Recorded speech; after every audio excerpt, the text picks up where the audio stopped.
এই দেশের শিরোমণি মানুষের নেতৃত্ব দেয়, এই দেশের শিরোমণি মানুষের তাওহীদি মুসলমানদের নেতৃত্ব দেয়। আগামী দিনে এই বাংলাদেশে ইনশাআল্লাহ কোন দাঙ্গা, কোন দিল্লির দাসত্বকে আমরা মেনে নেব না ইনশাআল্লাহ তাআলা। এই দেশের এক কোনামণি, এই দেশের একটি টাকাও যেন আমাদের পার্শ্ববর্তী রাষ্ট্রে চলে যেতে না পারে। বর্তমান ইউনিট সরকার যে চেষ্টা করে যাচ্ছে,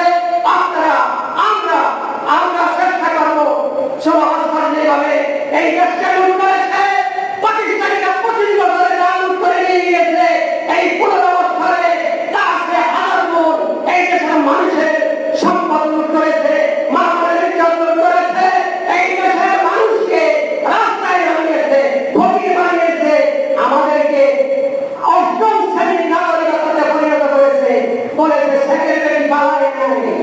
আমরা লুটপাট করি নাই, লুট যদি নাই করেন তাহলে কেন রাতের আধারে এই দেশ থেকে আপনার গোষ্ঠী সূত্র দিয়ে পালিয়ে গেলেন?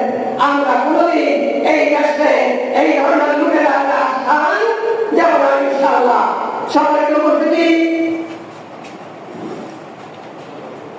কিছুক্ষণের মধ্যে আপনারা ভাবে আমরা আপনাদের আদালতের পরে আবার এখানে ফিরে আসবো। আমাদের পরে আমাদের মাঠে সম্মানিত মেহমানবৃন্দ আছেন, বক্তব্য রাখবেন। আমরা দিয়ে স্লোগান করি, নারে তাকবীর, নারে তাকবীর, নারে তাকবীর, জামাত ইসলামী বাংলাদেশ, জামাত ইসলামী বাংলাদেশ, জামাত ইসলামী বাংলাদেশ।